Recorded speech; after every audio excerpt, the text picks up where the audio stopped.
Mas quando vier o que é perfeito, então o que o é em parte será aniquilado.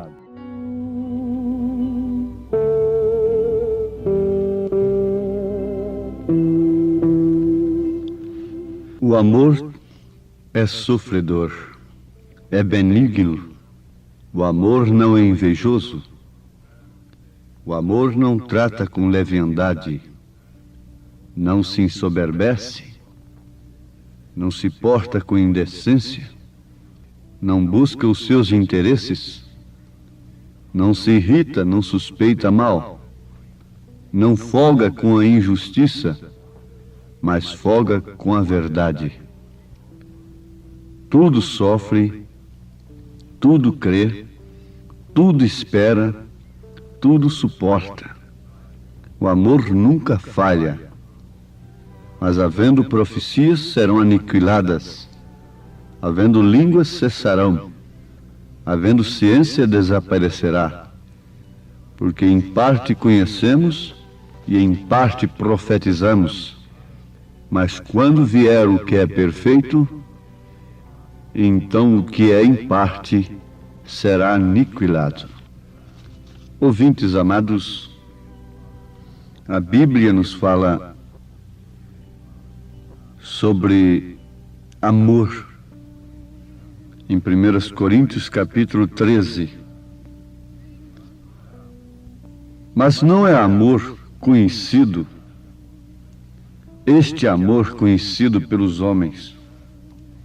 Não se trata deste amor filho, o mesmo de uma paixão. Se trata do próprio Deus. É o próprio Deus, é a própria pedra de coroa. Em 1 Coríntios capítulo 13, nós encontramos esse relato de um amor diferente, porque o apóstolo diz que ainda que distribuísse toda a sua fortuna para o sustento dos pobres, entregasse o seu corpo para ser queimado e não tivesse esse amor, nada seria aproveitado. Ainda que ele falasse as línguas dos homens, ainda que ele conhecesse todos os mistérios e mesmo as línguas dos anjos, nada adiantaria sem este amor. Então, isso nos prova que ele estava falando de um amor diferente. É o amor que vem de Deus, que é o próprio Deus. Isto é o que é perfeito, não resta dúvida. Ele falou justamente descrevendo a Cristo. O amor é sofredor. Jesus foi sofredor. O amor é benigno. Jesus foi benigno. Foi a benignidade expressada em pessoa. O amor não é invejoso. Jesus nunca teve inveja. O amor não trata com leviandade. Jesus nunca tratou com leviandade. Não se ensoberbece. Jesus Cristo nunca se ensoberbeceu. O amor não porta com indecência. Jesus Cristo nunca se portou com indecência. Não busca os seus interesses. Jesus Cristo nunca buscou os seus interesses. Não se irrita. Jesus Cristo nunca se irritou. Não suspeita mal. Jesus Cristo nunca suspeitou mal. Por quê? Ele discernia tudo. Ele conhecia todas as coisas. Não folga com injustiça. Jesus Cristo não folgou com a injustiça, mas sempre com a verdade. Tudo sofre, Isso está falando de quem? Esse amor seria quem, então? Tudo sofre, tudo crê, tudo espera, tudo suporta, nunca falha. Nunca falha. Então isso se refere a Cristo, a Jesus Cristo, nosso Salvador. Nós podemos lembrar também de um retrato que Isaías pintou através das Escrituras do nosso Mestre. Isaías 53. Quem deu crédito à nossa pregação e a quem se manifestou o braço do Senhor? Porque foi subindo como renovo perante ele, e como raiz de uma terra seca, não tinha parecer nem formosura. E olhando nós para ele, nenhuma beleza víamos para que o desejássemos. Era desprezado e o mais indigno entre os homens, homem de dores, experimentado nos trabalhos, e como um de quem os homens escondiam o rosto, era desprezado, e não fizemos dele caso algum. Verdadeiramente, ele tomou sobre si nossas enfermidades, as nossas enfermidades, e as nossas dores levou sobre si, e nós o reputamos por aflito, ferido de Deus e oprimido. Mas ele foi ferido pelas nossas transgressões e moído pelas nossas iniquidades. O castigo que nos traz a paz estava sobre ele, e pelas suas pisaduras fomos sarados. Todos nós andávamos desgarrados como ovelhas, cada um se desviava pelo seu caminho, mas o Senhor fez cair sobre ele a iniquidade de nós todos. Ele foi oprimido, mas não abriu a sua boca. Como um cordeiro foi levado ao matadouro, e como ovelha muda perante os seus tosqueadores, ele não abriu a sua boca. Isaías 53. Que descrição do amor em pessoa! A descrição daquele que tudo sofre, tudo espera, tudo suporta, está aqui. Em 1 Coríntios capítulo 13 e em todas as Escrituras. Isto aponta para Cristo, esta pedra de coroa. O amor perfeito é o próprio Cristo. Agora, amados, nós vamos meditar um pouquinho em relação a nós, porque estamos meditando até aqui em relação a Cristo Jesus. E todos concordam. Ninguém vai me contestar no que tenho falado até aqui. De fato, esse amor é Cristo. Agora, o apóstolo São Paulo está dizendo: mas quando vier o que é perfeito, então o que é em parte será aniquilado. O que seria perfeito? A coisa já está relacionada conosco, que dependíamos dos dons espirituais, das profecias, das línguas estranhas, interpretadas naturalmente, dos dons de curar, dos dons de maravilhas, de todos os dons prometidos nas Escrituras. O que é perfeito viria, e o que em parte seria aniquilado. O que em parte é tudo aquilo que Satanás, o imitador, pode imitar, burlar, perverter. Quando vem a manifestação completa de Deus, nunca Satanás pode perverter. Mas aqui está.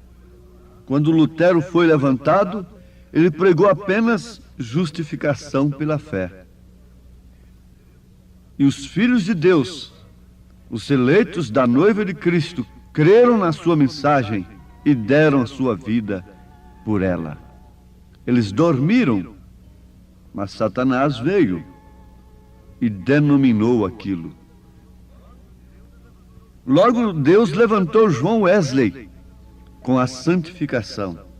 Quem diz que santificação não é de Deus? Sim, é. Perfeitamente. Mas Satanás provou que ele santifica também. Isso é absurdo, falar uma coisa desta. Sim, santifica através de espíritos religiosos. Ele põe mulheres com saias compridas, arrastando quase no chão, nos tornozelos, com mangas compridas. Ele tem posto homens que, para serem filhos de Deus, têm que ter mangas compridas, colarinhos abotoados e chapéu na cabeça. Espíritos religiosos. Agora, isto é santificação ou não? Uma vez que santificação quer dizer separação, e se tornam homens e mulheres separadas. Não me toques. Colossenses 2, no fim do capítulo, mostra isso. Satisfação do corpo apenas. Satanás pode fazer isso. Pode, inclusive, imitar os dons.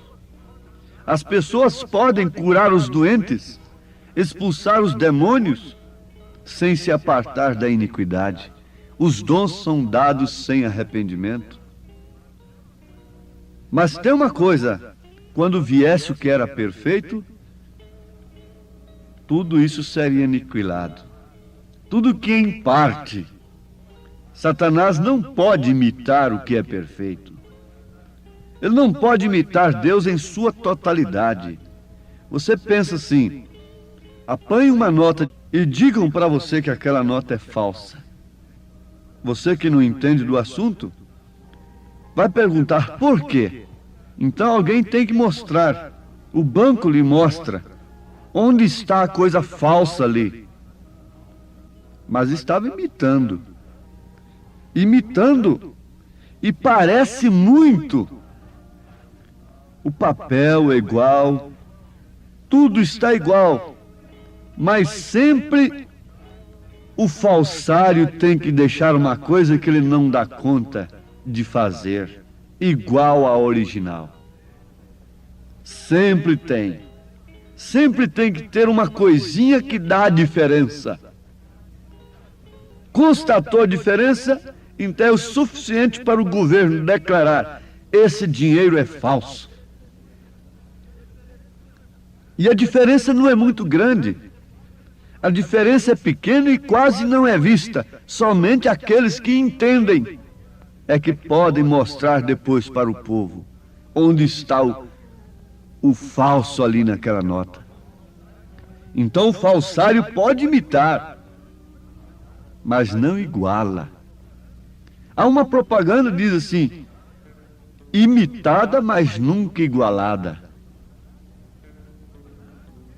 Satanás tenta imitar tudo, mas ele não pode igualar ao perfeito. Jamais. Portanto, vocês vejam, aqueles que têm o que é perfeito não usam os dons para os seus próprios proveitos. Um filho de Deus, um verdadeiro mensageiro de Deus, nunca usaria dos seus dons espirituais para fazer crescer em torno de si uma denominação. Nunca usaria dos dons espirituais para construir grandes catedrais, grandes templos e grandes coisas terrenas. Não. Isso é um negócio através dos dons. Isso é Simão mágico. Isso é Balaão amando o prêmio da injustiça, que é o dinheiro. Ah, mas eu estou usando os dons para construir para a casa de Deus. Isso é falso.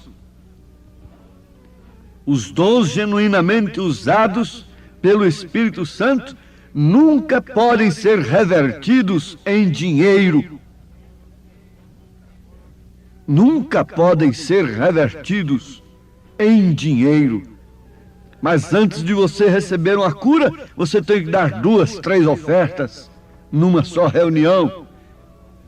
ou então competir com uma oferta estabelecida, tanto para isso, tanto para aquilo. O povo precisa conhecer estas coisas. O povo precisa saber disto, que ali não está o que é perfeito. Ali está alguma coisa que é em parte apenas. E agora vocês me perguntam, o que é perfeito? O que é perfeito é a palavra de Deus. Porque o perfeito é o amor, que é Cristo.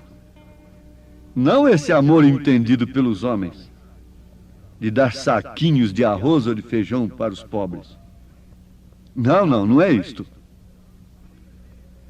A Bíblia disse que no princípio era o Verbo, e o Verbo estava com Deus, e o Verbo era Deus. Que esse Verbo é a palavra. Jesus Cristo é a palavra. Então, quando a palavra fosse restaurada completamente, então teria vindo o que é perfeito. E nós estamos justamente nesta época, quando Deus tem enviado o seu anjo, Elias, que restauraria todas as coisas. As partes foram perfeitas, mas Satanás pôde imitá-las porque eram partes apenas. Mas quando viesse a totalidade da palavra, ele não poderia imitá-la.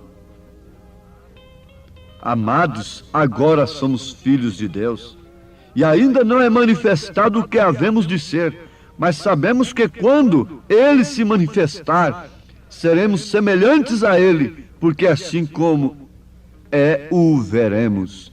1 João capítulo 3, versículo 2.